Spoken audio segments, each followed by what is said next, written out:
ప్రక్రియ ఏర్పాట్లపై రాజకీయ పార్టీల అభ్యర్థులు, రెవెన్యూ, పోలీస్ తదితర శాఖల అధికారులతో సమావేశం నిర్వహించారు. ఓటు లెక్కించే జూన్ 4న ఉదయం 5 గంటలకి అభ్యర్థులు లేదా వారి ఏజెంట్ సమక్షంలో ఈవీఎంలు తెరుస్తామని తెలిపారు. ఆ లోపుగానే పరిశీలకులు తప్పనిసరిగా హాజరు కావాలన్నారు. వారి సమక్షంలో ఉదయం 5 గంటల 30 నిమిషాలకు కౌంటింగ్ సిబ్బంది టేబుల్ అలాట్మెంట్, ర్యాండమైజేషన్ ప్రక్రియ నిర్వహిస్తామన్నారు.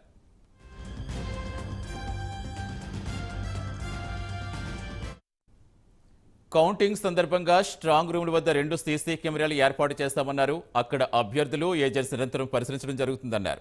రేపటి నుంచి అభ్యర్థులు, ఏజెంట్స్ నేరుగా స్ట్రాంగ్ రూమ్లు తనిఖీ చేసే అవకాశం ఉందని, ఆ మేరకు పోలీసులు, గెజిటెడ్ అధికారి ఎస్కార్ట్తో పంపినట్టుగా తెలిపారు. నియోజకవర్గంలో మొత్తంగా 3033 పోస్టల్ బ్యాలెట్ పోలినట్టుగా ఆర్ఓ తేజ్ భరత్ తెలిపారు. తర్వాత కౌంటింగ్ హాల్స్. కౌంటింగ్ హాల్స్ మనవి 3 కౌంటింగ్ హాల్స్ ఉన్నాయి. ఒకటి parliament counting hall, parliament strong room పక్కన వస్తుంది. Assembly counting hall, assembly strong room పక్కన వస్తుంది. ఈ 2 కాకుండా అసెంబ్లీ కౌంటింగ్ హాల్ పక్కన పోస్టల్ బ్యాలెట్ కౌంటింగ్ హాల్ కూడా ఉంది.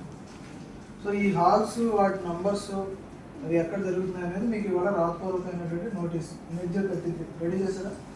అది నోటీస్ ఇప్పుడు మీకు ఇష్టం జరుగుతుంది. ఎక్నాలజ్మెంట్ మీరు ఇవ్వాల్సి ఉంటుంది. సో మీకు ఆ హాల్స్ ఏమైనా ఫిక్స్ చేసి చెప్తాము. మనకి 3 రూముల్లో కౌంటింగ్ జరుగుతుంది.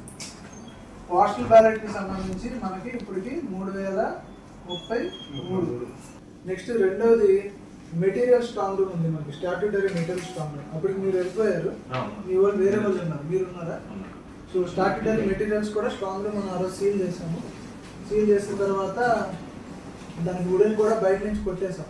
చెక్క కూడా బయట నుంచి వుడ్ పెట్టడం జరిగింది. సో అది కూడా మనము 3 స్ట్రాంగ్ రూమ్స్ ఎప్పుడు ఓపెన్ చేస్తాము?